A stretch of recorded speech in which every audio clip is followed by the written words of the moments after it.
Have you ever heard of the Enfield Horror? This isn't just another monster story.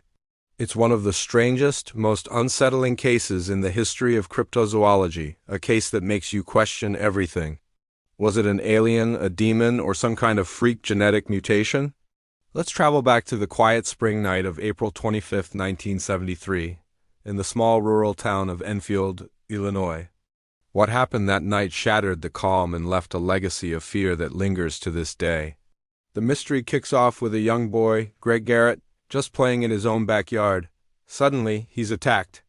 The thing that came at him was bizarre gray creature with slimy skin, short claws, 3 powerful legs, and glowing reddish eyes. It stomped on his feet and shredded his tennis shoes before he managed to escape in absolute terror. Imagine that. A peaceful evening turned into a fight for your life against something indescribable, but the nightmare was just getting started. Only 30 minutes later, just down the road, Henry McDaniel returned home to a scene of pure chaos. His children were hysterical, screaming that a strange thing had been trying to break into their house. It was scratching at the door, clawing at the window air conditioner, desperate to get inside. McDaniel, probably thinking it was just a stray animal, cautiously opened the front door. What he saw would haunt him forever. Staring back at him was a 4.5-foot-tall creature. It had 3 legs, 2 short arms sticking out from its chest, grayish skin, and 2 pink eyes as large as flashlights. He slammed the door shut, grabbed his flashlight and a .22 2-caliber pistol, and went back outside. He fired 4 shots directly at the creature, and he was certain he hit it. But instead of falling, it just let out a hiss like a wildcat and escaped in 3 massive leaps. These weren't normal jumps. It covered nearly 50 feet in an instant before vanishing near the L and N railroad tracks. When the police arrived, they found physical evidence that backed up the wild story. There were deep scratches on the side of the McDaniel house and strange, dog-like footprints in the yard. But these weren't any dog prints they'd ever seen. Each print had 6 toe pads, and they were arranged in a pattern that could only be made by a 3-legged animal. No known species on Earth could leave tracks like that. The evidence was undeniable, but completely unexplainable. For 11 days, an uneasy silence fell over Enfield. Then, on May 6th, the horror returned. Henry McDaniel was awakened in the middle of the night by the frantic howling of neighborhood dogs. He looked outside, and there it was again, moving calmly along the same railroad tracks before it disappeared into the darkness once more. It was as if it was taunting him, letting him know it was still there. Soon, the media descended on Enfield. The story went viral, 1970s style. News of the 3-legged monster caused widespread panic among the residents. People were terrified. Armed civilians formed hunting parties, determined to find and kill the creature. One group of 5 young men even claimed they encountered a hairy version of the beast. They fired at it, but it just fled at an impossible speed, disappearing before they could even react. The town was living in a state of siege, armed and afraid of what lurked in the night. The final major witness in this saga was a radio news director named Rick Rainbow.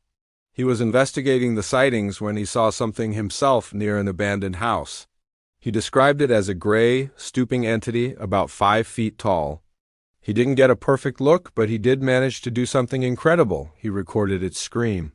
He described the sound as a chilling, banshee-like wail, a sound that would send shivers down anyone's spine. This audio evidence added a whole new layer of terror to the case. Later, the renowned cryptozoologist Loren Coleman came to Enfield to investigate. He wasn't just some amateur ghost hunter. He was a serious researcher. He interviewed the witnesses, examined the physical evidence, and listened to Rick Rainbow's chilling recording. During his own investigation, Coleman reported hearing strange screeching sounds himself near the McDaniel property. He left Enfield deeply unsettled and confused, unable to offer a simple explanation. The case was so compelling it was featured in Fate magazine and even discussed with the legendary paranormal investigator Keel, known for his work on the Mothman case. So, what was this thing? The theories are as strange as the creature itself. One idea is that it was extraterrestrial. UFO sightings were reported in the area around the same time, leading some to believe the Enfield Horror was a stranded or scouting alien. Another, more sinister theory suggests it was demonic. Its aggression, its apparent resistance to bullets, and its persistent attempts to enter homes all have a dark, supernatural feel to them. It wasn't just an animal. It seemed to have a malevolent intelligence. Then there's the biological explanation. Could it have been some undiscovered species or a horribly mutated animal? This theory gained some traction when stories emerged of similar leaping beasts being spotted near Vernon, Illinois, back in the 1940s.